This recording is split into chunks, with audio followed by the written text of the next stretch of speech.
Assalomu alaykum dehqonlar. Mana panik qiluvdim qo'ldan.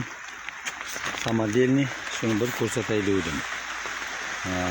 Bu mini parnik hisoblanadi. Mini parnik endi домашнийda kichkina oilaga. Uzunligi tak 10 metr, eniga 4,5 metr. İçiga pomidor ekuvdim.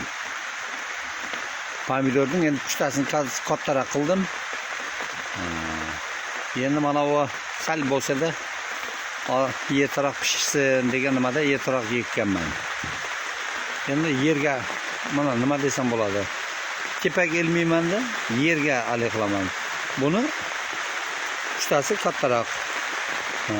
Endi aytmoqchi bo'lganim mana bu parnikning mana ko'ryapsizlar nimadan qilganman. Mana lenta uchirib ketmasligi uchun tashqaridan lenta tortganman.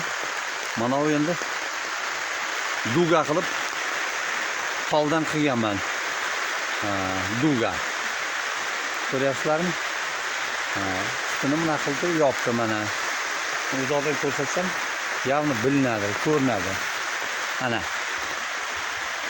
Uzunligi 10, eniga 4,5. Bitta oilaga bemalol pomidor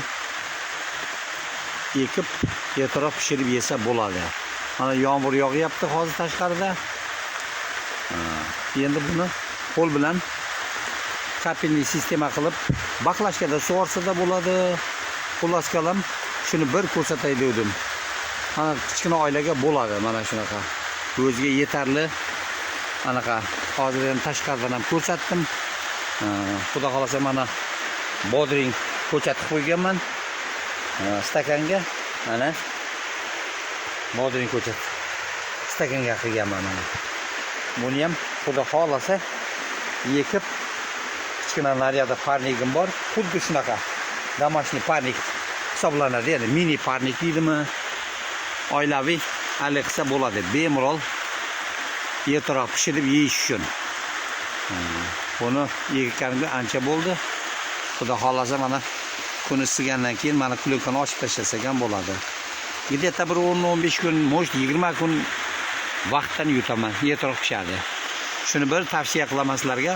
Mana xuddi shunaqa qilib turib parnik qursanglar bo'ladi mana. Oddiygina qurilgan. Oddiy. Hech qanaqa buning qiyinchilik joyi ham yo'q. Mana tashqaridan ham olaman hozir. Mana eshik.